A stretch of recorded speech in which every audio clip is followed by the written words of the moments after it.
Welcome to my YouTube channel. आज गोटे मंडा पिठार रेसिपी नौची। किछि पानी नहीं जिबा तापरे किछि तेजपत्र दीटा मु पकई देछि तापरे गुजराती छेचिकी टे पकई देछि पानी एटा फ्लेवर पाई।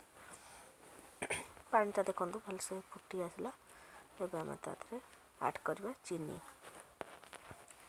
चीनी माने पिठा हमर जो हिसाब रे सुजी नबा से अनुसार नबा चीनी टिके पूरा मु आगुर खड़ी रखी देछि सेटा देखै बरनी आपण मानको।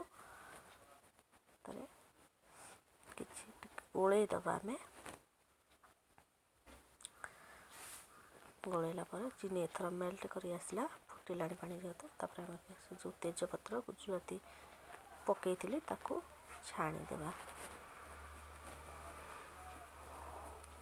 आउ जो थरे भी ताको नष्ट न करी आउ जो थरे भी पकई परिबे। छाणी नहीं गला पर हमें भल भाव छाणी नहीं जा गोटे रहिले भी पिठाटा भल से हेनी।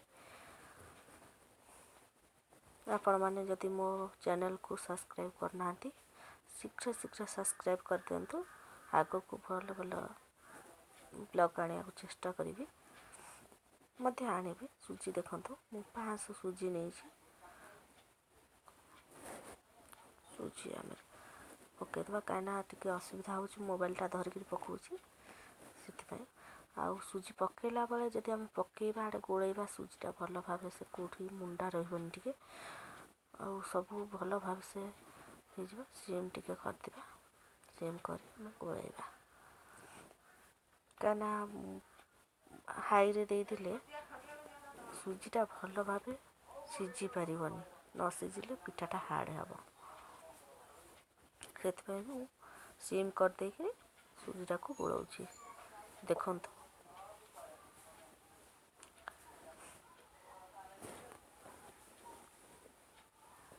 भल से गोले नवा कहीं जदि टिके भी कौटी मुंडा थी आमको भी देखंतु केते सुंदर भाव होगला सुजी जंतनी आम कहू जंतनी आम आड़े आपण मानक आड़े कौन कह जाए सुजी जंतीबा जो आम कहवा को जंतनी तापर पिठा गढ़ी नहीं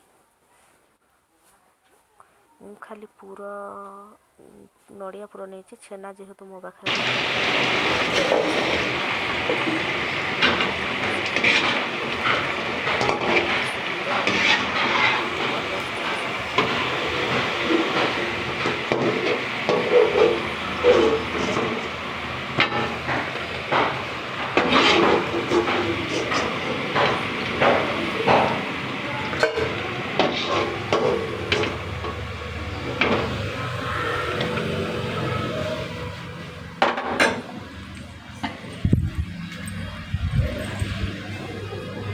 मो चैनल आपण मन भल लगे तो निश्चिंत गोटे लाइक करेंगे और बेल माने आमर बेल चिन्ह को क्लिक करांतु।